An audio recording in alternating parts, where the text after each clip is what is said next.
ब्रह्मा जी को निवेदन किया कि प्रभु अब आप आगे की कथा हमें बताइए कि इस सृष्टि में आपके द्वारा सृजन कैसे हुआ। वेद व्यास जी से सूजी ने पूछा, गुरुदेव इस सृष्टि की उत्पत्ति आगे कैसे हुई, इसका सृजन कैसे हुआ। तो वेद व्यास जी कहने लगे कि हे सूजी ध्यान से सुनिए। भगवान शिव की माया से प्रेरित होकर त्रिदेव एक जगह बैठे, विचार मंथन हुआ, प्रणव अक्षर का ध्यान किया गया। उस प्रणव अक्षर के ध्यान से भगवान शंकर के शरीर से शब्दमय संसार पहले उत्पन्न हुआ। क्या उत्पन्न हुआ? शब्दमय संसार। अब शब्दमय संसार किसे कहते हैं उसको ध्यान से सुनिए। इस संसार के अंदर में हर चीज ध्वनि के द्वारा जुड़ी हुई है। हर जीव के अंदर ध्वनि है, जीवित निर्जीवित हर वस्तु के अंदर में एक ध्वनि है, और ध्वनि से एक तरंग उत्पन्न होता है, और वही तरंग भगवान तक पहुंचता है। एक जीव के अंदर से एक तरंग जब उत्पन्न होता है वही भगवान तक पहुंचता है। उसी शब्दमय सृष्टि की उत्पत्ति सबसे पहले भगवान शंकर ने उत्पन्न की। उस सृष्टि को अच्छे से चलाने के लिए भगवान शंकर ने वेद को उत्पन्न किया और ब्रह्मा जी को दे दिया, ये लीजिए। पहले एक ही वेद भगवान ने उत्पन्न किया था, पहले एक ही वेद था। उस वेद का क्या नाम था? यजुर्वेद। ये यजुर्वेद नाम वाला एक वेद भगवान शंकर ने प्रकट किया, ब्रह्मा जी को दिया कि ये लीजिए, इसके अनुसार सृजन कीजिए। ब्रह्म देवता को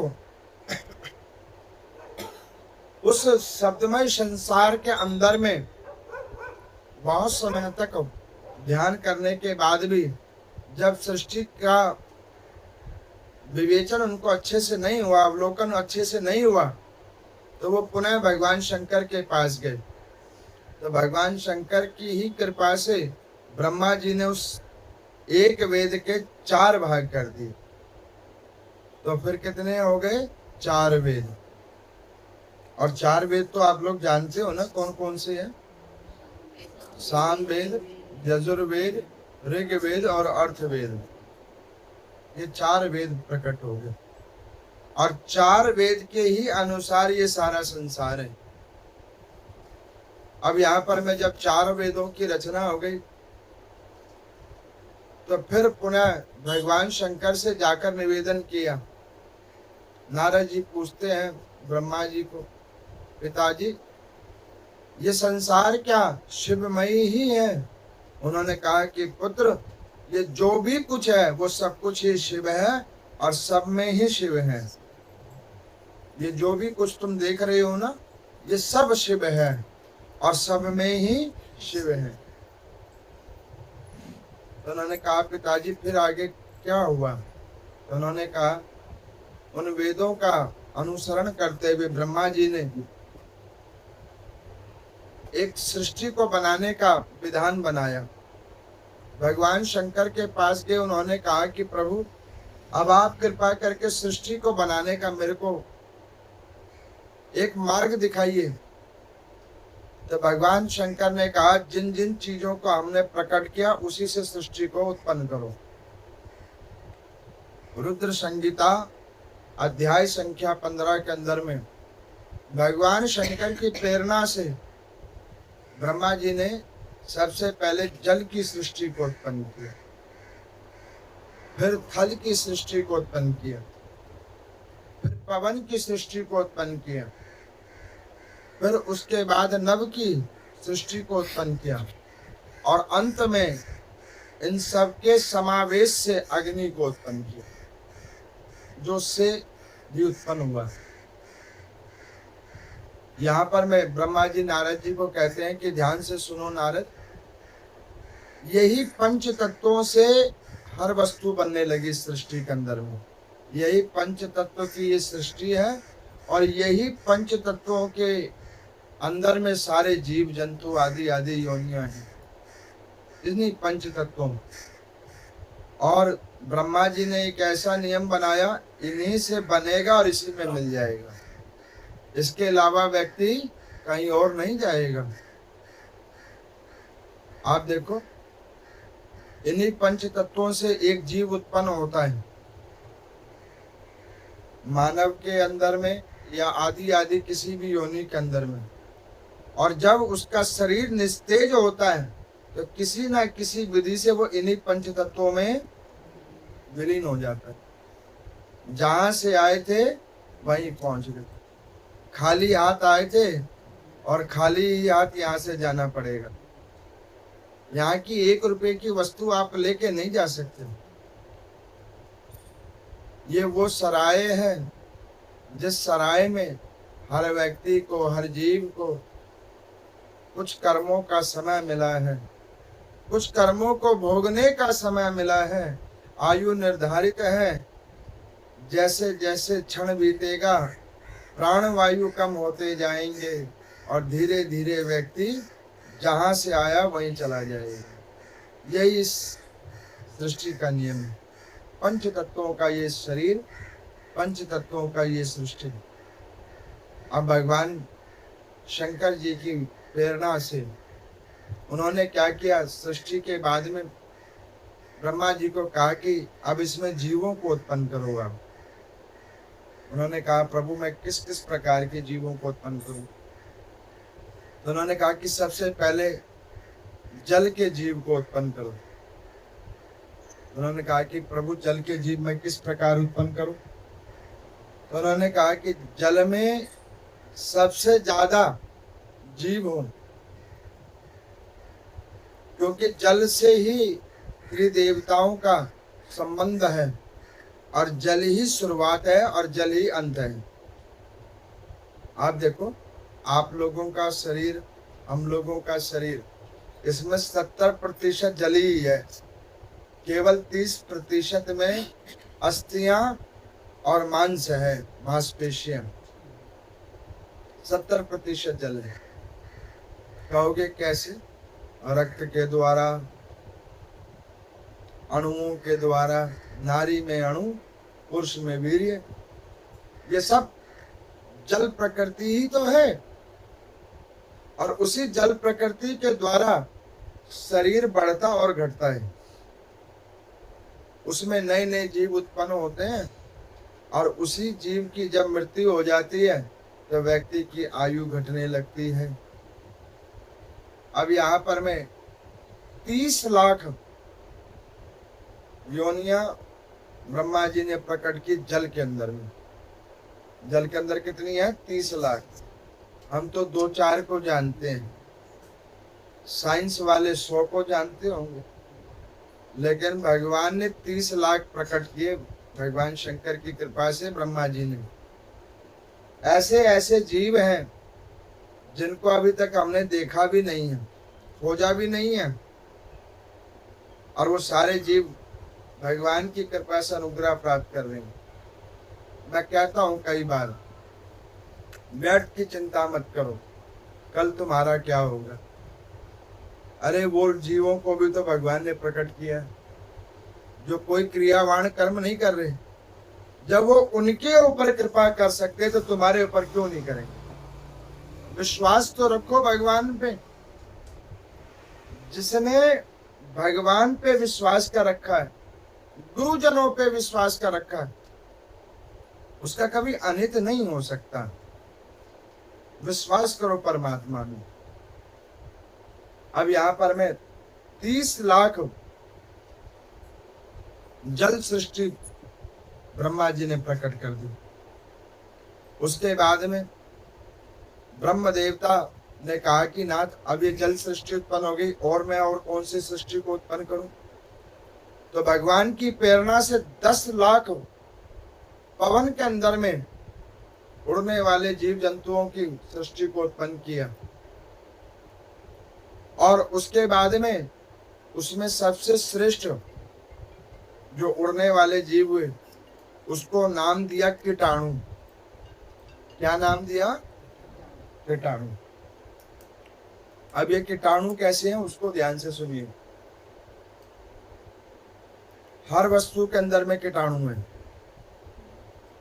हर खाली जगह पे कीटाणु है, जो हम नेत्रों से नहीं देख सकते। हमें तो कुछ कुछ वायरसों का नाम पता है। एक वायरस बहुत तेज हो गया था, कोरोना वायरस, लेकिन इसके अलावा बहुत सारे हैं, और इन सब का संबंध जोड़ दिया सूर्य और चंद्र से, सूर्य नारायण और चंद्रदेव से। यही इन्हें उत्पन्न करते हैं और इन्हीं से इनका विश्राम हो जाता है। पवन वाले जीव की भी एक आयु है, जल वाले जीव की भी एक आयु है। अब यहाँ पर में ब्रह्मा जी ने भगवान शंकर को पूछा कि प्रभु, इस सृष्टि में ये जो उत्पत्ति आपकी कृपा से हो रही है, इनमें क्या कैसे परिवर्तन होगा? तो भगवान शंकर ने कहा, जब प्रातः काल होगी तो नई सृष्टि उत्पन्न होगी, और रात होते के साथ एक सृष्टि खत्म हो जाएगी। और हमें क्या लगता है कि जो भी चीज है वो सब सहज ही तो चल रहा है, लेकिन वास्तविकता क्या है? भगवान रोज नया निर्माण करते हैं। हमें दिखता नहीं है, लेकिन रोज नया निर्माण हो रहा है, और रोज एक सृष्टि खत्म हो रही है। ये किसी को पता नहीं लग रहा, और हम एक वहम में बैठे हैं, कल भी हम ऐसे थे, आज भी ऐसे, और आगे भी ऐसे रहेंगे। ये हमारे मन का वहम है। आत्मा को पता है, कल तू जवान था, पहले बालक था, फिर जवान हो गया, और जवान होने के बाद धीरे धीरे प्रौढ़ावस्था में आया जा रहा है। आत्मा कह रही है, लेकिन मन क्या कह रहा है? कल भी तू ऐसा था, आज भी तू ऐसा है, और कल भी तू ऐसे ही रहेगा। और इसी मन की बात को सुन के व्यक्ति फंस जाता है। अब यहाँ पर मैं 9 लाख कृम जीवों को उत्पन्न किया। अब कृम जीव कौन है उसको ध्यान से सुनिए। कृम जीव वो है जो जल के नीचे जो भूमि है उसके ऊपर चलते हैं, उनको कहते हैं कृम जीव। उसके बाद ब्रह्मा जी के भाग से वो कृम जीव आकाश के तत्वों को लेकर प्रकट हुए।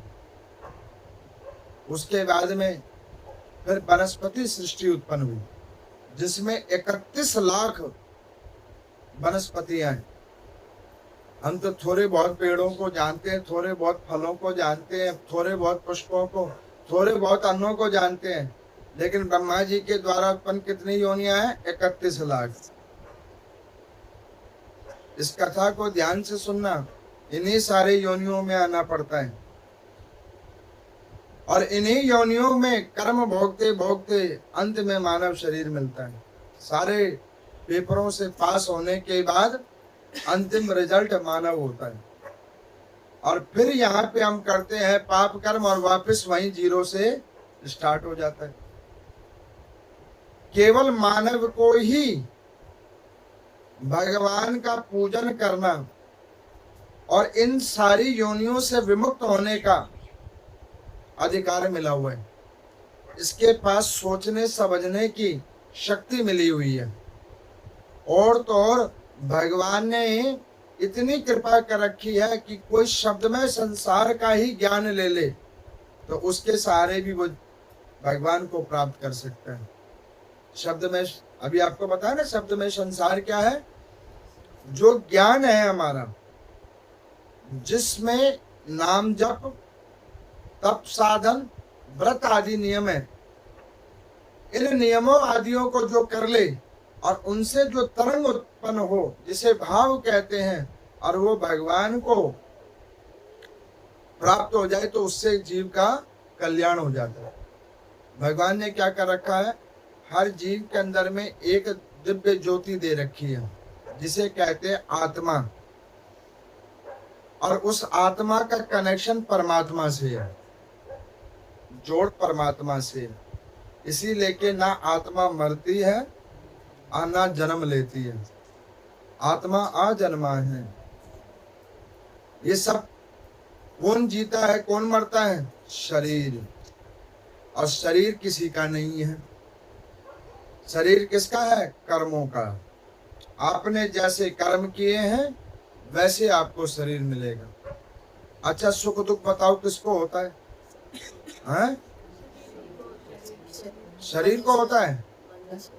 अच्छा, एक चीज बताओ, कोई व्यक्ति अभी अस्पताल में जावे और उसको सुन्न कर दिया जाए, बेहोश कर दिया जाए किसी उपचार के लिए, व्याधि के उपचार के लिए, अब बताओ शरीर में सुख दुख हो रहा है तो किसको हो रहा है?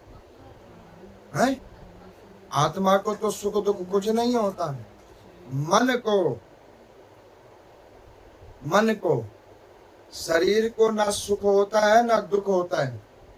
आपको पता है शरीर है स्थूल प्रकृति, जो जलने के बाद भी जीव को नहीं पता लगता। उसके अंदर में चेतना रूपी है आत्मा, और आत्मा की कल्पना है मन। जो मन कहता है कि आज तू दुखी है, मन कहता है तू आज सुखी है। आप एक चीज सुनो, एक व्यक्ति की शरीर की ऐसी स्थिति हो गई है, जो बर्फ के बीच में भी बैठा हुआ है तो उसे ठंड नहीं लग रही है।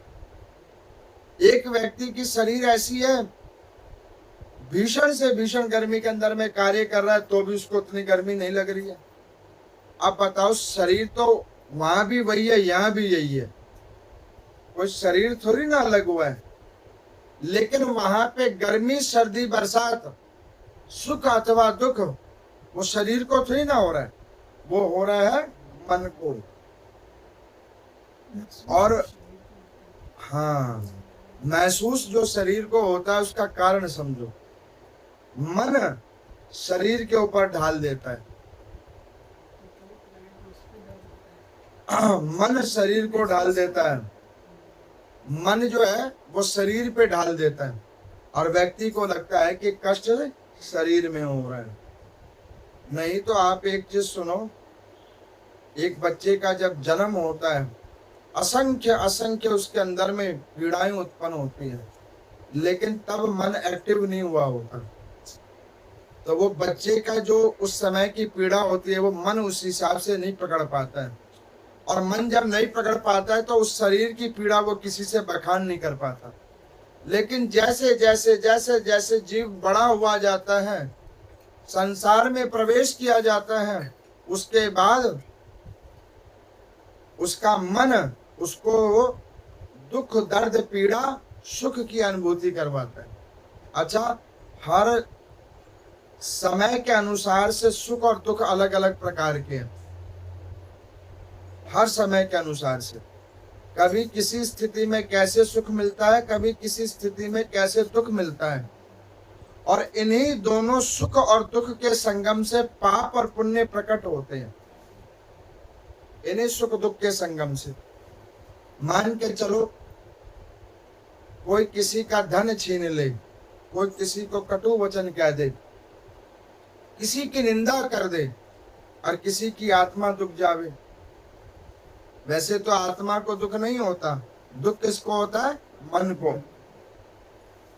और मन संकेत करे आत्मा को कि महाराज वहां ऐसे हो गया, और आत्मा कहे क्या रे, उसने कह ही दिया तो क्या हो गया, मेरा कौन सा वो यार है।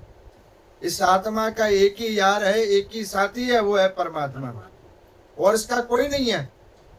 इसीलिए के वेद व्यास भगवान जी कहते हैं कि इस संसार में ध्यान से सुनो, आए तो सब लोग हो, सब कहते हैं कि हम तुम्हारे साथ हैं, और सच्चाई है कि कोई किसी का साथ नहीं है। है कोई किसी का साथी? कोई किसी का साथी नहीं। इस शरीर के स्वार्थों के सब साथी हैं। मैंने तो ऐसे ऐसे भी देखा है, व्यक्ति करता है, अपने लिए संग्रह करता है, परिवार के लिए संग्रह करता है, सब कुछ छोड़ के जाता है, और बाद में वही जूते खाता है। खाता है कि नहीं खाता है? कुछ लोगों ने तो प्रत्यक्ष भी देख लिया होगा एक दो दिन में। अब ये सब क्या है? ये आंखें खोलने की जगह है कि यहाँ पे कोई किसी का नहीं। अपने शरीर को अपनी आयु को खपाए जाओ परिवार के लिए, समाज के लिए, संसार के लिए, मिलेगा कुछ नहीं। इधर कुछ नहीं मिलना। सब कुछ कर लोगे तो भी यही कहा जाएगा, अरे बड़ा ही बेकार आदमी था। कोई ये नहीं कहेगा कि अरे इसने हमारा ये काम किया, कोई नहीं कहेगा। आपको कौन कहेगा? जब आप भजन करोगे तो भगवान कहेंगे कि कम से कम मानव शरीर में आया तो अपना उद्धार तो किया, भजन किया। ब्रह्मा जी ने अंतिम रचना की, 4 लाख योनि ये बनाई मानवों की प्रकृति, और इनको कर्म इंद्रियों के द्वारा जोड़ दिया, ज्ञान इंद्रियों के द्वारा जोड़ दिया। और बताओ ज्ञान इंद्रियां कौन कौन सी हैं? ये अभी हमने सुनाया था ना पीछे विष्णु पुराण की कथा और श्रीमद् भागवत महापुराण में। ये तो कर्म इंद्रियां हैं। कर्म इंद्रियां हैं आंख, नाक, जीवा, हस्त और पाद, पाँव। इनसे कर्म किया जाता है। और ज्ञान इंद्रिया क्या है? मोह, मोह, दंभ, क्रोध, मत्सर, ये आदि आदि जो है, ये है ज्ञान इंद्रियां, जिन ज्ञान इंद्रियों के द्वारा जीव फंस जाता है और यही मन का संचालन करते हैं। एक से कर्म किया जाता है और दूसरे के द्वारा कर्म किया जाता है। यही ब्रह्मा जी की सृष्टि है जो भगवान शंकर के द्वारा उत्पन्न की गई है। शिव महापुराण में अध्याय संख्या 17 और 18 में यही उन्होंने बतलाया है। सूची भगवान कहते हैं कि ये सोनक आदि ऋषियों, इसी सृष्टि के अंदर में सारे जीव आते हैं और इसी के अंदर चले जाते हैं। तो यहाँ पर में सोनक आदि ऋषियों ने सूजी भगवान से कहा कि गुरुदेव, इस सृष्टि में प्रवेश का तो ये नियम हो गया, लेकिन इससे बाहर निकलने का क्या नियम है? तो उन्होंने कहा इससे बाहर निकलने का केवल एकमात्र नियम है, भगवान की नाम संकीर्तन करो, पंचाक्षरी मंत्र ओम नमः शिवाय, इसका असंख्य जाप करो, सहज रूप में इससे निकल जाओगे। किसी चीज को छुओ मत। पहले बच्चों को खेल खिलाया जाता था,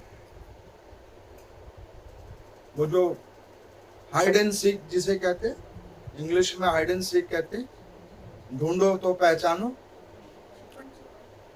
अब उसमें क्या होता था कि छुपन छुपाई में व्यक्ति जाकर छुप जाता था और दूसरा व्यक्ति खोजता था।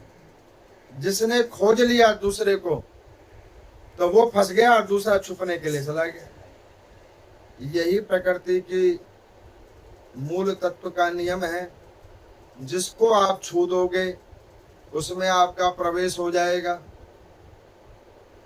वो निकल गया आप फंस जाओगे। कहने का अभिप्राय, जिस विषय के अंदर आप प्रवेश करोगे वो विषय आपके ऊपर आ जाएगा और वो विषय के अंदर आप फंस जाओगे, और जो विषय के अंदर पहले फंसे हुए लोग थे वो बाहर निकल जाएंगे और आप उसके अंदर प्रवेश कर जाओगे। इसको और सहज रूप से समझो। एक बार 2 व्यक्ति की लड़ाई हो रही थी, खूब अच्छे से लड़ाई हो रही थी।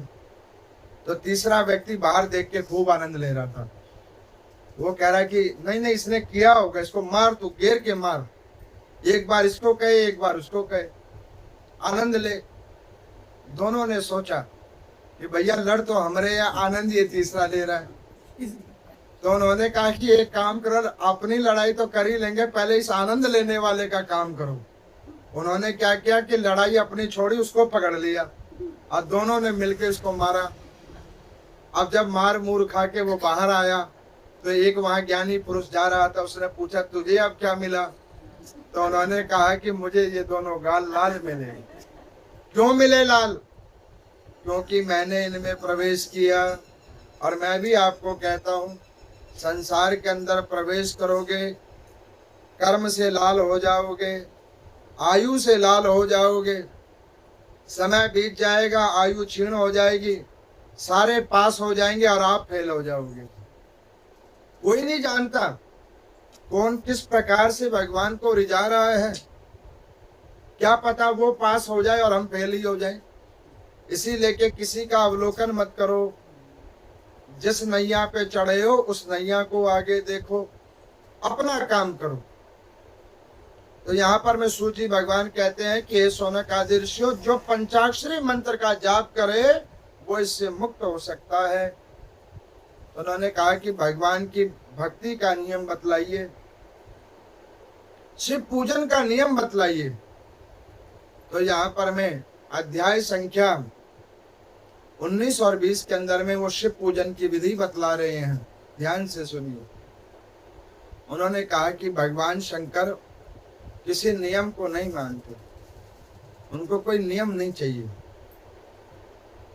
मेरे को कोई पूछता रहता है कि पंडित जी पहले जल चढ़ाएं कि पंचामृत चढ़ाएं, टीका लगाएं कि चावल चढ़ाएं, कि पहले कलावा चढ़ाएं कि फूल चढ़ाएं। अरे जो लाए हो भाव उत्पन्न करो, भगवान को चढ़ाओ। भगवान किसी नियम के अधीन नहीं है।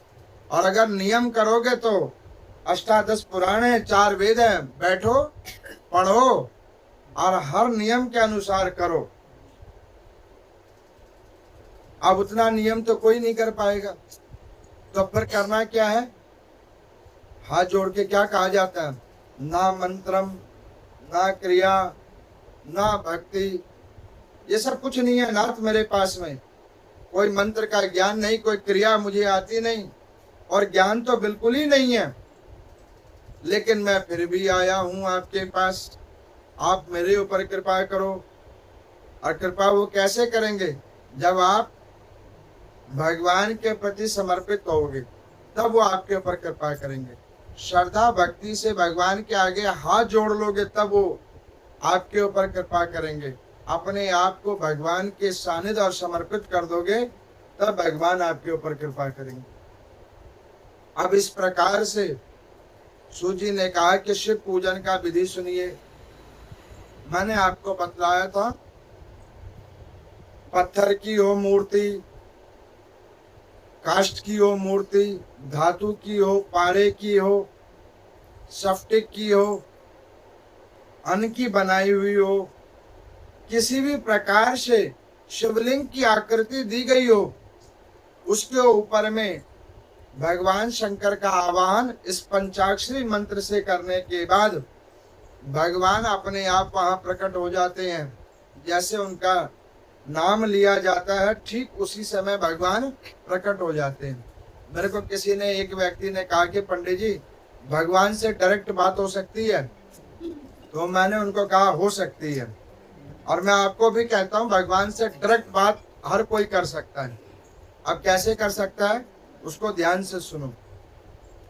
भगवान ने क्या कर रखा है, हर जीव के अंदर में एक आत्मा दी हुई है जो परमात्मा का अंश है, और उस आत्मा के पास में एक विशेष प्रकार का उसके साथ में एक भगवान ने यंत्र जोड़ रखा है। वो यंत्र क्या है? उससे उत्पन्न होने वाली तरंग। और वो तरंग कैसे उत्पन्न होती है? जब हम कोई पुण्यत कर्म करते हैं जिससे किसी को सुख मिलता है, जिसको करने से मन को शांति मिलती है, उसी से भगवान की संपर्क सिद्ध किया जाता है। और उसमें सबसे श्रेष्ठ कर क्या है? नाम जाप। जैसे ही आप नाम का जाप करोगे भगवान का, उसी वक्त आप माला करते रहोगे, एक बार संपर्क सिद्ध हो जाएगा। और जिस दिन एक बार संपर्क सिद्ध हो जाएगा, उस दिन तुम्हारी मुक्ति हो जाएगी। जो गुरुजन कहते हैं ना कि खूब भर के माला किया करो, खूब नाम जाप किया करो, क्यों कहते हैं? उनको संख्या से कोई मतलब नहीं है। उन संख्याओं के बीच में कोई एक संख्या भगवान की संख्या में जुड़ जाए, उनको इससे मतलब है। रोज आकर मंदिर में हाथ जोड़ते हो, उससे कोई मतलब नहीं है। मतलब ये है कि जिस दिन एक दिन वो भाव आपका भगवान के श्री चरणों में जुड़ जाएगा, उसी में कल्याण हो जाएगा। अब हमें तो वो दिन पता नहीं, तो इसलिए कि हम कहते हैं नित्य प्रति भगवान का भजन करो, और भगवान का भजन करो और उसमें अपनी प्रीति जोड़ो। तो यहाँ पर में सूत जी भगवान कहते हैं कि हे शौनक आदि ऋषियों, इनमें से कोई भी विग्रह हो, भगवान शंकर के ऊपर एक लोटा जल चढ़ाओ, एक लोटा जल। उसके बाद जो तुम्हारे पास है वो चढ़ाओ, नहीं है तो हाथ जोड़ो, और हाथ जोड़ के बैठ जाओ, नमः शिवाय का जाप करो। टीवी में बहुत सारे उपाय हैं, बहुत सारे चढ़ाने के नियम हैं, उनको सुनोगे बुद्धि काम नहीं करेगी, कर्म के द्वारा कर्म जुड़ता जाएगा और कुछ बनेगा नहीं। इसलिए कि क्या करो, सरल विधि से पूजा करो। भगवान की पूजा सरल तरीके से करनी चाहिए। जो सरल बोधि से भगवान की पूजा करता है वो भगवान को स्वीकार कर जाता है। मैंने पीछे कई कथाओं में बतलाया, जितने भी भगवान के अनंत अनंत भक्त हुए, उनमें से किसी ने इतने जौ तिल काले तिल मिला मिला के चारों मेर नहीं गिराया। उन्होंने केवल भजन किया और भजन के प्रभाव से मुक्त हो गए।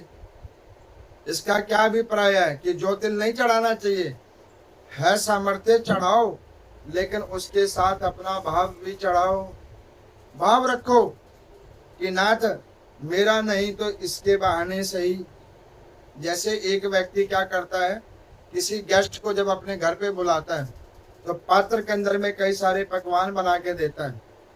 सारे पकवान उसको अच्छे नहीं लगते, लेकिन कोई एक पकवान अच्छा लग जाता तो वो व्यक्ति उस एक पकवान के सहारे पूरा भोजन खा लेता है।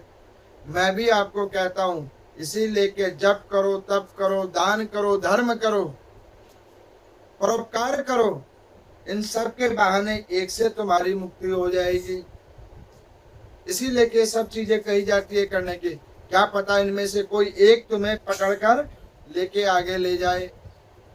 तो यहाँ पर में शिव मानस पूजन में उन्होंने कहा है कि शिव मानस पूजन का विधि केवल और केवल एकमात्र है, एक लोटा जल और हाथ जोड़ लो भगवान शंकर के आगे, नमः शिवाय, इसका जाप करो। यही भगवान शंकर को प्रिय है। आगे जो तुम्हारी श्रद्धा हो, जो जुड़े वो चढ़ाओ, ना जुड़े कोई बात नहीं। उसमें कोई शंका मत करो कि मैंने रोली लगा ली तो अब मोली कैसे चढ़ाऊं, और दूध चढ़ा लिया तो जल कैसे चढ़ाऊं। जो हो जाए ठीक है, शंका के बगैर पूजा होनी चाहिए। पूजा वो उत्तम है जिसमें शंका ना हो, बगैर शंका की पूजा। तो यहाँ पर मैं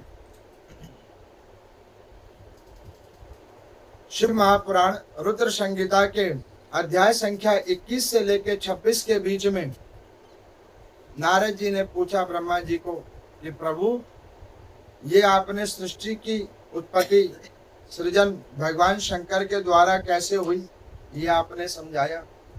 84 लाख योनियां कैसे उत्पन्न हुई, वो पंच तत्वों के अधीन होकर संसार कैसे बना, वो ये सब आपने अभी सुना है ना, है?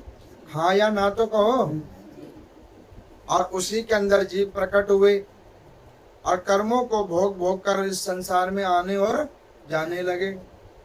अब कृपा करके प्रभु आप मुझे बतलाइए कि इस संसार में कोई जीव ऐसा प्रकट हुआ हो जो इन्हीं कर्मों के द्वारा बंधा हो और आपकी पूजन भक्ति भाव करने से वो मुक्त हो गया हो, उसकी कथा सुनाइए।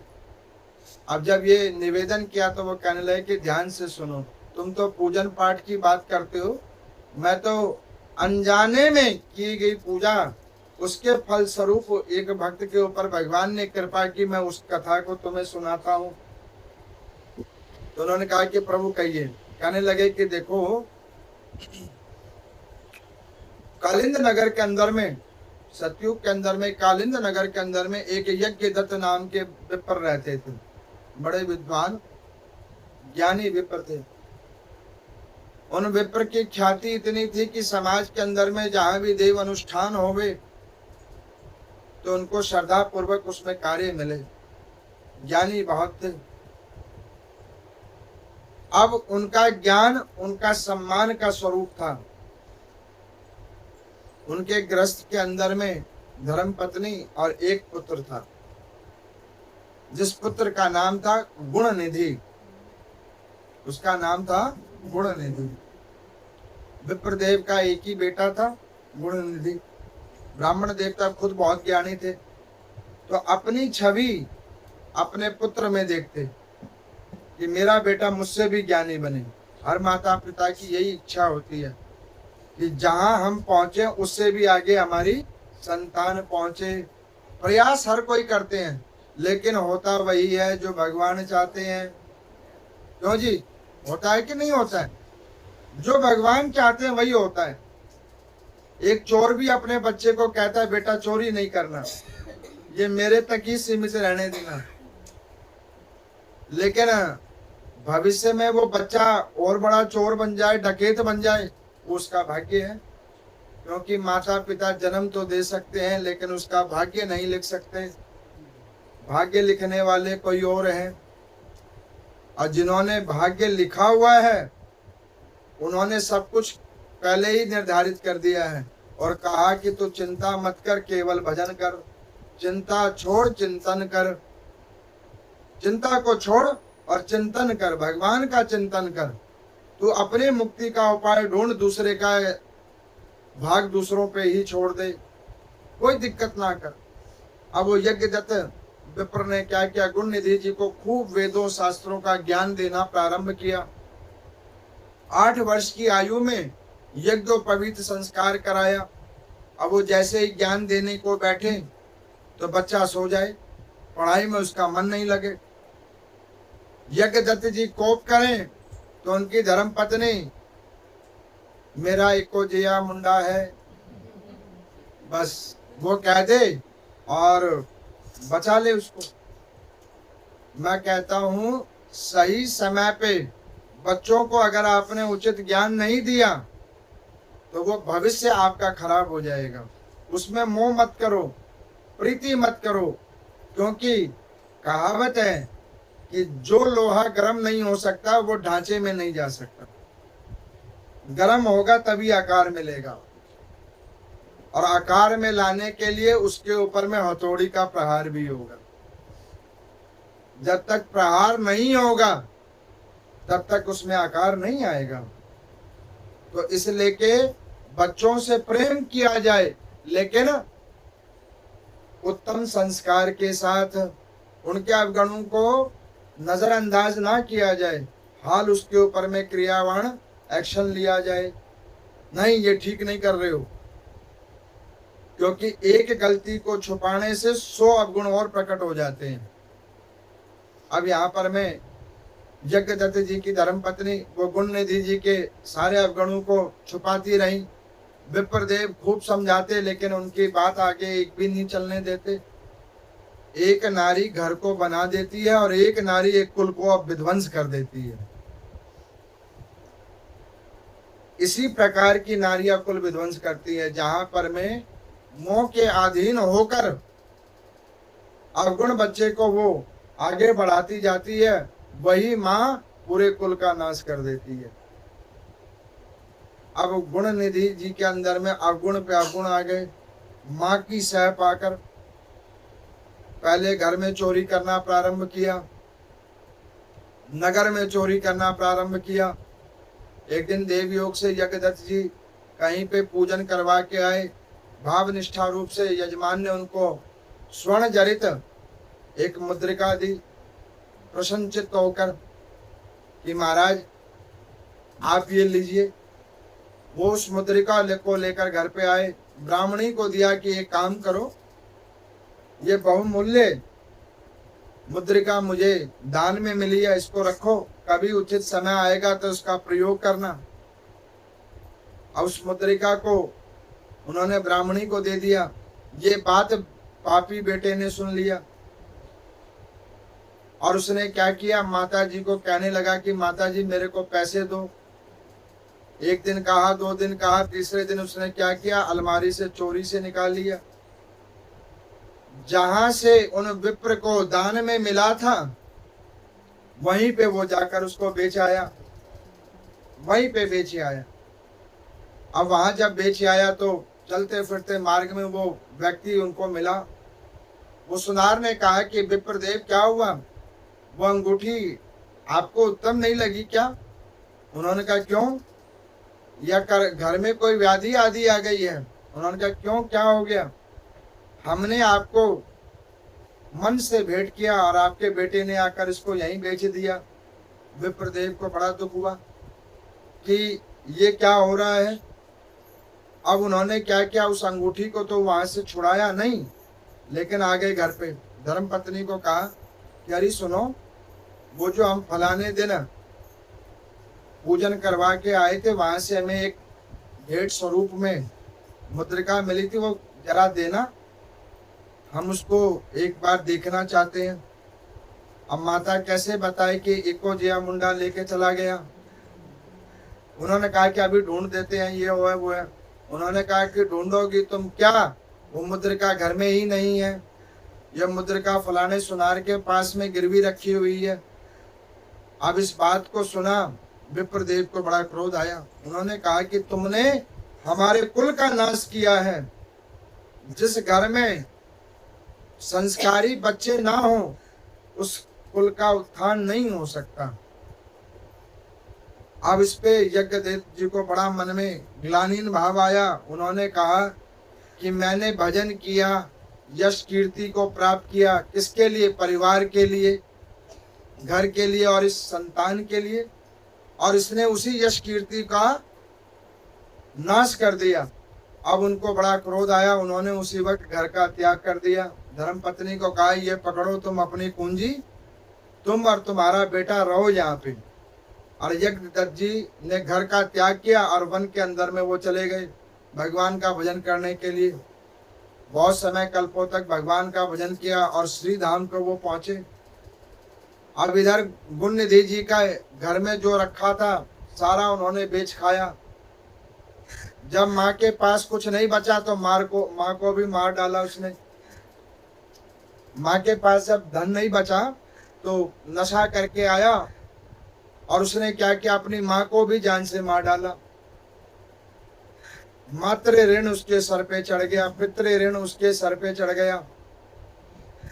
अब उसके पास जब कुछ नहीं बचा तब वो ग्राम से नगर के अंदर पहुंच गया। नगर में जैसे ही पहुंचा लोगों ने समझ लिया ये चोर है, मारा पीटा उसे वन के अंदर भेज दिया। देव योग से वो वन के अंदर में कई दिनों तक भूखा विचरण करता रहा। एक दिन देव योग से श्रावण का पवित्र मास आया। उस पवित्र मास के अंदर में भक्त जनों ने समूह के अंदर में शिव महापुराण का पाठ रखवाया हुआ था। वहां पर शिव महापुराण का पाठ हो रहा था और साय काल में 14 तिथि के अंदर में शिवार्चन हो रहा था। उस शिवार्चन में भगवान शंकर का खूब धूप दीप नैवेद्य से पूजन संस्कार किया गया। भोग आदि भगवान शंकर के ऊपर चढ़ाए गए। अब इसने सोचा कि ये पूजा पाठ से मुझे क्या मिलेगा, कैसे भी करके वो भोग प्रसादी मिल जाए तो मैं उसको ग्रहण करूं और अपने क्षुधा को मिटाऊं, भूख को मिटाऊं। अब वो रात्रि भर वहां पे बैठा रहा। जो भक्तगण ने भगवान शंकर की पूजन की थी धीरे धीरे सब सो गए। भगवान शंकर के पास में एक दीप जल रहा था। उसकी लो जैसे धीरे धीरे कम होने लगी तो जो कपड़ा इसने पहन रखा था उस कपड़े का एक कोना फाड़ा, उसकी बाती बनाई और उसने वहां पर उस लो में उसको लगाया ताकि प्रकाश हो तो वो निकाल सके। अब मैं ये कथा आपको सुना रहा हूँ शिव महापुराण की। ये वास्तविक कथा है। कोई भी रुद्र संगीता के इन अध्यायों में जाकर पढ़ सकता है गुणनिधि की कथा। ये मैं इसलिए सुना रहा हूँ कि जो कहते हैं ना कि नियम इसके बाद कौन सा होता है उसके बाद कौन सा नियम होता है, उनके लिए कथा सुना रहा हूँ। और ये पुराण की वास्तविक कथा है। अब यहाँ पर मैं उस कपड़े फटे हुए अपने पहने हुए कपड़े से बाती बनाई और उससे जोत की लो में लो लगाकर उसको और आगे जलाया। भगवान शंकर के जलहरी के ऊपर में पड़े हुए फल को उठाया और उसको लेकर जैसे भागने लगा तो सोते हुए भक्तों के ऊपर उसका पांव आ गया। लोगों ने चोर समझा, उसको बहुत मारा, ऐसा मारा कि उसकी मृत्यु हो गई। अब उसने क्या किया, मरने से कुछ क्षण पहले भगवान का वो प्रसाद थोड़ा खा लिया, थोड़ा सा प्रसाद। अभी वो पूरा खाता, उससे पहले वो मारा गया। शिवलिंग से उतरा हुआ प्रसाद उसने खाया। भगवान शंकर की महिमा हुई। बाद में पता लगा, अरे ये तो प्रसाद चोरी करने के लिए आया था, प्रसाद क्या क्या पता भूखा था। आचार्य गणों ने कहा कि अरे इसको इतना नहीं मारना था। अंत समय में पंचाक्षरी मंत्र का जाप आचार्य गणों ने उसके कान में सुनाया। मैं कहता हूं, जब किसी के घर में कोई वृद्ध मरणासन्न हो जावे तो लोग क्या कहते हैं, पंडित जी कौन सा दान कराएं जो इनकी मुक्ति हो जाए। तो उनको क्या कराओ, नाम का दान। क्या करवाओ, नाम का दान। रोने पिटने से कुछ नहीं होगा। क्या करवाओ, नाम का दान। बैठो वहां पर, भगवान का कीर्तन उसे सुनाओ। क्या पता वो अपने मुख से सुन पाया, कर पाया, नहीं कर पाया, तुम्हारे कहने से शायद उसकी मुक्ति हो जाए। गुणनिधि जी ने क्या किया, पंचाक्षरी मंत्र को अंत समय में सुना, शिव नैवेद्य को अंत समय में ग्रहण किया और उसकी मृत्यु हो गई। और जैसे ही मृत्यु हुई तो यम के दूत आ गए। उन्होंने पकड़ लिया गुणनिधि को। ये पापी है, चोरी जारी वैश्यागमन मांस मदिरा का इसने सेवन किया, पितृ को दुखी किया, पितृ ऋण इसके सर पे है। माता को जान से मार दिया, मातृ ऋण इसके ऊपर में है, देव ऋण इसके ऊपर में है। इसके ऊपर तो ऋण ही बहुत सारे हैं। ये तो जो इसने कर्म किए हैं, इसको असंख्य बार नरकों की यातना झेलनी पड़ेगी और फिर पुनः 84 लाख योनियों में से आना पड़ेगा। अब इतनी हो ही रही थी, इतने में शिवगण आए। उन्होंने हाल गुणनिधि को छुड़वाया। उन्होंने कहा कि महाराज आप ये क्या कर रहे हो। उन्होंने कहा इसको छोड़ दो। कहने कि क्यों, ये तो पापियों में श्रेष्ठ है, ब्राह्मण कुल में जन्म होने के बाद भी इसने सारे पाप किए हैं। तो उन्होंने कहा कि ये बात सत्य है, इसने पाप बहुत किए हैं। अंतिम समय में अनजाने से ही सही इसने भगवान का प्रसाद खाया, अनजाने से ही इसका रात्रि जागरण हुआ, अनजाने से ही इसने अपने वस्त्र का लो जलाकर दीपदान किया, अनजाने से ही इसके कान में दूसरों के द्वारा पंचाक्षरी मंत्र का जाप गया। शिव महापुराण की कृपा हुई इसके ऊपर, इसलिए ये मुक्त होने के योग्य है। धर्मराज जी प्रकट हुए। उन्होंने कहा कि महाराज ऐसे मत करो, ऐसे तो सारे ही मुक्त हो जाएंगे। तो उन्होंने कहा कि ठीक है, इसको एक अवसर दिया जाए। भगवान शंकर ने कहा इसको एक अवसर दिया जाए। अब वो गुणनिधि अगले जन्म में आया। महाराज मद के नाम से वो प्रकट हुए मध्य देश के अंदर में। अब जब वो प्रकट हुए तो उनके जन्म के साथ ही शिव पूजन में मन, शिव भक्ति में मन। राजा क्या करते, नित्य प्रति सारे देव स्थलों में जाते, लोग जोत जलाकर माचिस की तिल्ली मंदिर में छोड़ जाते, वो उनको साफ करते। भगवान के वस्त्रों में जो आग लगाते उसको जाकर वो साफ करते, नवीन वस्त्र पहनाते, जगह जगह टीका लगाते, उसको साफ करके निर्मल करते। सुबह शाम से भजन करते, धूप दीप भगवान को दिखाते। जहां भी मंदिर दिखता वहां पे वो जाते, श्रम सेवा पहले करते। एक बार मेरे को किसी ने कहा कि पंडित जी आप बुरा नहीं मानना। मैं क्या, कैसे? मंदिरों में इतनी सफाई नहीं होती, गुरुद्वारे में देखो कितनी सफाई होती है। मैं क्या, अच्छा बहुत अच्छी बात है, होती है, जो है वो तो है ही। मैं क्या, एक बात बताओ, तुम हिंदुओं की सरदार हो, ये बताओ। तो कह रहे कि हम हिंदू हैं। अच्छा तुम गुरुद्वारे गए? कह रहे हाँ गए। जब भी तो देख के बता रहे हैं। मैं क्या, तुमने वहां पे क्या देखा, साफ सफाई? कह रहे हाँ। मैं क्या, उस साफ सफाई को कौन कर रहा था ये नहीं देखा? सीधे चुप। कहने लगे हाँ वो साफ सफाई तो वहीं के लोग कर रहे थे। मैं क्या, जब वहां जाके तुम झाड़ू पोछा लगा सकते हो, हैं, वहां की कथा सुना सकते हो, तो मंदिर में 5 मिनट पहले क्यों नहीं आते हो? श्रम सेवा करो। क्या पता तुम्हारे भजन से तुम्हारी मुक्ति हो या ना हो, उसमें तुम्हारा मन लग रहा है कि नहीं लग रहा है, कोई दान से तुम्हारा कल्याण हो या ना हो, कोई ऐसे नियमों से तुम्हारा कल्याण हो या ना हो। अरे मंदिर में जाओ, 5 मिनट का समय निकाल के जाओ, शरीर से श्रम का दान करो। अब अभी आज मैंने कथा सुना दी तो ये नहीं कि अभी से ही शुरू करो, 30 दिन प्रयास करो। मेरे पास ऐसी बहुत सारी श्रद्धालु हैं। आपको मैं इसी समाज की एक श्रद्धालु की मैं कथा सुनाऊंगा। ये तो इस पुराण की कथा है, उसकी वास्तविक कथा है। उन माता जी ने, जब मंदिर में जल नहीं था, हमारे पूजनीय पिताजी थे यहाँ पे, तो 5 नंबर गेट वहां पे पानी आता था। वो माता जी वहां से जल लेके आते और मंदिर को निर्मल करते और फिर उसके बाद पूजन करके घर जाते। जीवन के अंतिम समय तक उनका यही नियम रहा और भगवान की ऐसी कृपा हुई, झटके में काम हुआ और परम पद की प्राप्ति हो गई।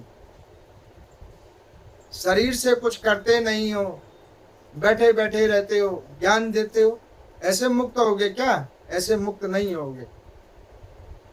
शरीर भगवान ने सुख भोगने के लिए नहीं दिया है, संसार भोगने के लिए नहीं दिया है, उत्तम कर्म करने के लिए दिया है। इसको जितना बचा के रखोगे तो भी ये जलेगा। इसके ऊपर जितना क्रीम पाउडर लगा के इसको चमका के रखोगे तो भी ये जलेगा। अरे इसका सदुपयोग करो, किसी के काम आओ, धर्म के काम आओ, समाज के काम आओ, तब इस शरीर की यश और कीर्ति बढ़ेगा। मंदिर में जाओ, जरूरी नहीं है झाड़ू उठाओ, जरूरी नहीं है पोछा ही उठाओ, जहां जो सफाई करने का लगे उसको करो, और कुछ नहीं तो गंदगी मत फैलाओ। आप ये तो कर सकते हो ना, ये करना चाहिए, सबको करना चाहिए। आप अभी तक कितनी कथाओं को सुन चुके हो। आगे कार्तिक मास में भी ये नियम है, नियमों में बतलाया जाता है कि ये करने वाले व्यक्ति की मुक्ति होती है। अब यहाँ पर मैं वो राजा मद, जो पहले गुण निधि था, उसने भगवान का इतना भाव निष्ठा रूप से मंदिरों में गया, दीप दान किया, साफ सफाई, धर्म कर्म किया। अब जब वो महाराज इस बार जब मरना संध हुआ तो इस बार त्रिलोकी के नाथ स्वयं आए, हाल उन्होंने उसको मुक्त किया और कुबेर की गद्दी पे जाकर बिठा दिया। भगवान शंकर ने प्रसन्न होकर उस गुण निधि को कुबेर बना दिया। अब यहाँ पर में सूजी भगवान कहते हैं कि ये सौनक आदि ऋषियों, भगवान कब किसको क्या बना दे ये कोई नहीं जानता। राजा को रंक और रंक को राजा। और मैं भी आपको कहता हूँ, राजा बन के क्या करोगे? कम से कम ऐसा सत्कर्म करो कि तुम खुद मुक्त हो जाओ। जब भी मेरी कथा कहने का और आप लोगों का सुनने का फल है। नित्य प्रति कुछ नियम बनाओ। कौन से नियम?